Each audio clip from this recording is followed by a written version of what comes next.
ಎಲ್ಲರಿಗೂ SG ಕನ್ನಡ ಕಲಿಕೆಗೆ ಸ್ವಾಗತ. ಕಳೆದ ವಿಡಿಯೋದಲ್ಲಿ ನಾವು ವಸ್ತುವಾಚಕ, ಅದರಲ್ಲಿ ಬರುವಂತಹ ವಿಧಗಳಾದಂತಹ ರೂಢನಾಮ, ಅಂಕಿತನಾಮ, ಅನ್ವರ್ಥನಾಮಗಳನ್ನು ನೋಡಿದ್ವಿ. ಈಗ ಎರಡನೇ ವಿಧ ಆಗಿರುವಂತಹ ಗುಣವಾಚಕವನ್ನು ನೋಡಿದ್ವಿ. ಗುಣವಾಚಕ ಅಂದರೆ ಏನು? ವಸ್ತುಗಳು ಇರುವಂತಹ ರೀತಿ, ಅವುಗಳ ಒಂದು ನೀತಿ, ಅವುಗಳ ಗುಣ ಸ್ವಭಾವಗಳನ್ನು ತಿಳಿಸುವಂತ ಒಂದು ವಿಶೇಷಣವನ್ನು ನಾವೇನಂತ ಹೇಳ್ತೀವಿ? ಗುಣವಾಚಕ ಅಂತ ಹೇಳ್ತೀವಿ. ಈಗ ನಿಮ್ಗಿನ್ನೂ ಸರಿಯಾದ ರೀತಿಯಲ್ಲಿ ಅರ್ಥ ಆಗಬೇಕು ಅಂತಂದ್ರೆ ನಾವು ಇಂಗ್ಲಿಷ್ ಗ್ರಾಮರ್ನಲ್ಲಿ ಎಡ್ಜೆಕ್ಟಿವ್ ಅಂತ ನೋಡ್ತೀವಿ. ನಾವು ಎಡ್ಜೆಕ್ಟಿವನ್ನು ನಾಮ ವಿಶೇಷಣ ಅಂತ ಕರಿತೀವಿ ನಾವು.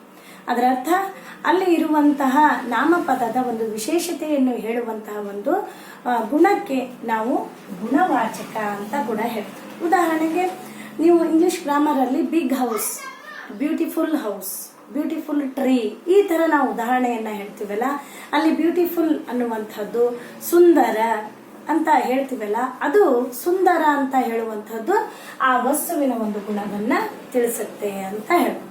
ಹಾಗಾದ್ರೆ ಇಲ್ಲಿ ನಾವು ಗುಣವಾಚಕ ಅಂದ್ರೆ ಏನು ಅನ್ನೋದನ್ನ ತಿಳ್ಕೊಳ್ಳೋಣ. ಇಲ್ಲಿ ಗುಣವಾಚಕ ಅಂದ್ರೆ ವಸ್ತುಗಳ ರೀತಿ, ನೀತಿ, ಗುಣ ಸ್ವಭಾವಗಳನ್ನು ತಿಳಿಸುವ ವಿಶೇಷಣಗಳನ್ನು ವಿಶೇಷಣಗಳನ್ನು ನಾವು ಗುಣವಾಚಕ ಅಂತ ಕರಿತೀವಿ. ಹಾಗಾದ್ರೆ ಆ ವಸ್ತು ಯಾವ ರೀತಿ ಇದೆ ಅಥವಾ ಒಬ್ಬ ವ್ಯಕ್ತಿ ಯಾವ ರೀತಿ ಇದ್ದಾನೆ ಅನ್ನೋದಕ್ಕೆ ಉದಾಹರಣೆಗಳನ್ನು ನೋಡೋಣ. ಇಲ್ಲಿ ನಾವು ಕೆಟ್ಟ ಹವ್ಯಾಸ, ಕೆಟ್ಟ ವ್ಯಕ್ತಿ, ಕೆಟ್ಟ ವಸ್ತು, ಈ ತರ ಕೆಲವೊಂದು ಪದಗಳನ್ನ ಯೂಸ್ ಮಾಡ್ತೀವಿ. ಆಮೇಲೆ ಒಳ್ಳೆಯ, ಅವನು ಒಳ್ಳೆಯ ಹುಡುಗ ಇದ್ದಾನೆ, ಒಬ್ಬ ಒಳ್ಳೆಯ ವ್ಯಕ್ತಿ ಅಂತ ಹೇಳ್ತೀವಲ್ಲ, ಆ ವ್ಯಕ್ತಿ ಹೇಗಿದ್ದಾನೆ ಅಂದ್ರೆ ಆ ವ್ಯಕ್ತಿಯ ಒಂದು ಗುಣ ಏನಿದೆ ಅನ್ನೋದನ್ನ ನಾವಿಲ್ಲಿ ತಿಳಿಸ್ತೀವಲ್ಲ, ಅದು ಗುಣವಾಚಕ ಅಂತ ಹೇಳ್ತೀವಿ. ಇನ್ನು ಉದಾಹರಣೆ, ಮೃದು, ವಸ್ತು ಮೃದುವಾಗಿದೆಯೋ ಅಥವಾ ಕಠಿಣವಾಗಿದೆಯೋ ಅನ್ನೋದನ್ನ ತಿಳಿಸ್ತೀವಲ್ಲ, ಅದು ಕೂಡ ಗುಣವಾಚಕಕ್ಕೆ ಉದಾಹರಣೆ. ಇನ್ನು ಹಿರಿಯ, ಕಿರಿಯ, ಹಾಗೆ ಸಾಮಾನ್ಯವಾಗಿ ಮನೆಯೊಳಗೆ ಹಿರಿಯ ಮಗ, ಹಿರಿಯ ಮಗಳು, ಕಿರಿಯ ಮಗ, ಕಿರಿಯ ಮಗಳು, ಈ ತರ ಹೇಳ್ತಾರಲ್ಲ. ಮಗಳು ಎಂತಹ ಮಗಳು? ಕಿರಿಯ ಮಗಳು ಅಥವಾ ಹಿರಿಯ ಮಗಳು ಅಥವಾ ಕಿರಿಯ ಮಗನು, ಹಿರಿಯ ಮಗನು. ಅಲ್ಲಿ ಮಗ ಒಂದು ವಸ್ತು ಅಥವಾ ಒಬ್ಬ ವ್ಯಕ್ತಿ ಅಥವಾ ಒಂದು ನಾಮಪದ. ಆ ನಾಮಪದದ ಒಂದು ವಿಶೇಷತೆಯನ್ನ ನಾವೇನಂತ ಹೇಳ್ತೀವಿ? ಹಿರಿಯ ಅಂತ ಇರ್ಬೋದು, ಕಿರಿಯ ಅಂತ ಇರ್ಬೋದು. ಅದಕ್ಕೆ ನಾವು ಉದಾಹರಣೆಯನ್ನ ಕೊಡಬಹುದು. ಮತ್ತೆ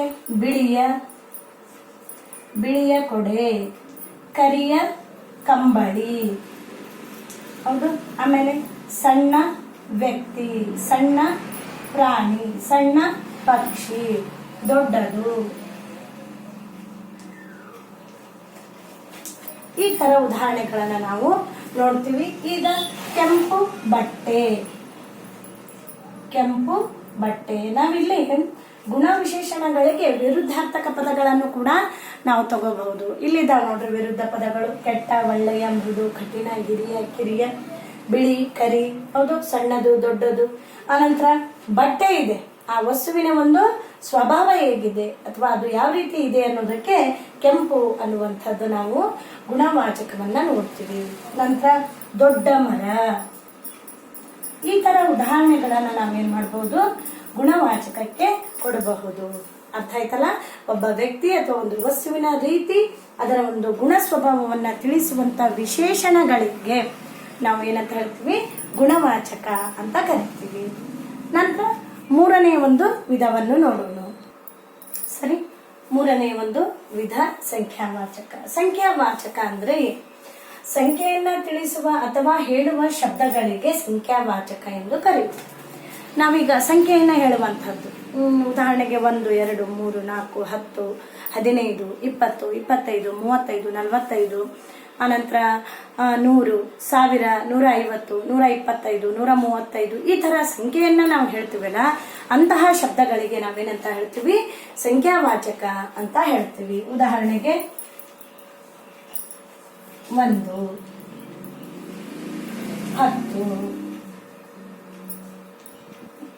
33, 90, ಇದು ಎಲ್ಲಿವರೆಗೂ ನಾವು ಸಂಖ್ಯೆಗಳನ್ನ ಹೇಳ್ತಾ ಹೋಗ್ತೀವಿ ಇನ್ಫಿನಿಟಿ ಅಂದ್ರೆ ಇದಕ್ಕೆ ಎಣಿಕೆ ಇಲ್ಲ ಅಂತ ಹೇಳ್ಬೋದು ನಾವು. ಹಾಗೆ ಮುಂದುವರಿಸ್ತಾ ಹೋಗುದು. ಲಕ್ಷ, 1 ಲಕ್ಷ, 10 ಲಕ್ಷ, 20 ಲಕ್ಷ, 30 ಲಕ್ಷ, 1 ಕೋಟಿ, 2 ಕೋಟಿ, 2 ಕೋಟಿ, 3 ಕೋಟಿ, 5 ಕೋಟಿ, 6 ಕೋಟಿ, ಈ ರೀತಿಯಾಗಿ ನಾವು ಸಂಖ್ಯೆಯನ್ನ ಹೇಳ್ತೀವಲ್ಲ, ಸಂಖ್ಯೆಯನ್ನ ತಿಳಿಸುವಂತಹ ಒಂದು ವಾಚಕಗಳಿಗೆ ನಾವೇನಂತ ಹೇಳ್ತೀವಿ, ಸಂಖ್ಯಾವಾಚಕ ಅಂತ ಕರಿತೀವಿ. ಉದಾಹರಣೆಗೆ ನಾವು ಸಂಖ್ಯೆಯನ್ನ ಹೇಳೋದು 1, 10, 20, 30, ನೀವು ಎಷ್ಟಾದ್ರೂ ಆ ಸಂಖ್ಯೆಗಳನ್ನ ತಗೋಬಹುದು. ಮುಂದುವರೆದು ಹಾಗೆ ಎಕ್ಸೆಟ್ರಾ ಮುಂದುವರಿಯುತ್ತೆ ಅಂತ ಕೂಡ ನಾವು ಹೇಳ್ಬೋದು. ನಂತರ 4ನೇ ಒಂದು ವಿಧ ಯಾವುದು ಅಂದ್ರೆ ಸಂಖ್ಯೆಯ ವಾಚಕ. ಈಗ 4ನೆಯ ವಿಧ ಸಂಖ್ಯೆಯ ವಾಚಕ. ನಾವು ಆಗ್ಲೇ ನೋಡಿದ್ವಿ, ಸಂಖ್ಯಾವಾಚಕ ಅಂದ್ರೆ ಸಂಖ್ಯೆಯನ್ನ ತಿಳಿಸುವಂತಹ ಶಬ್ದಗಳಿಗೆ ಸಂಖ್ಯಾವಾಚಕ ಅಂತ ಹೇಳಿದ್ವಿ. ಈಗ ಇಲ್ಲಿ ಹೇಳ್ತಾರ ಅವರು ಸಂಖ್ಯೆಯ ಅಂದ್ರೆ ಸಂಖ್ಯೆಗಳಿಂದ ಕೂಡಿದ ವಸ್ತುಗಳನ್ನ ತಿಳಿಸುವ ಶಬ್ದಗಳಿಗೆ ಏನಂತ ಹೇಳ್ತೀವಿ, ಸಂಖ್ಯೆಯ ವಾಚಕ.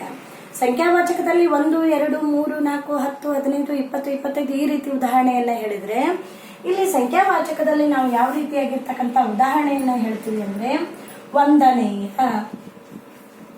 2ನೇಯ, 10ನೇಯ, 6ನೇಯ,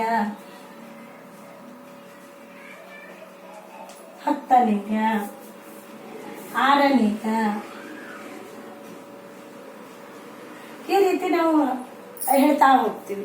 ಕೋಟಿಯ, ಲಕ್ಷದ ತಗೋತೀವಲ್ಲ, 1000ದ, 100, 1000, 200 ಈ ರೀತಿ ನಾವು ಉದಾಹರಣೆಯನ್ನ ಹೇಳ್ತೀವಲ್ಲ, ಅದರಲ್ಲಿ ನೇಯ, 10ನೇಯ, 2ನೇಯ, 1ನೇಯ.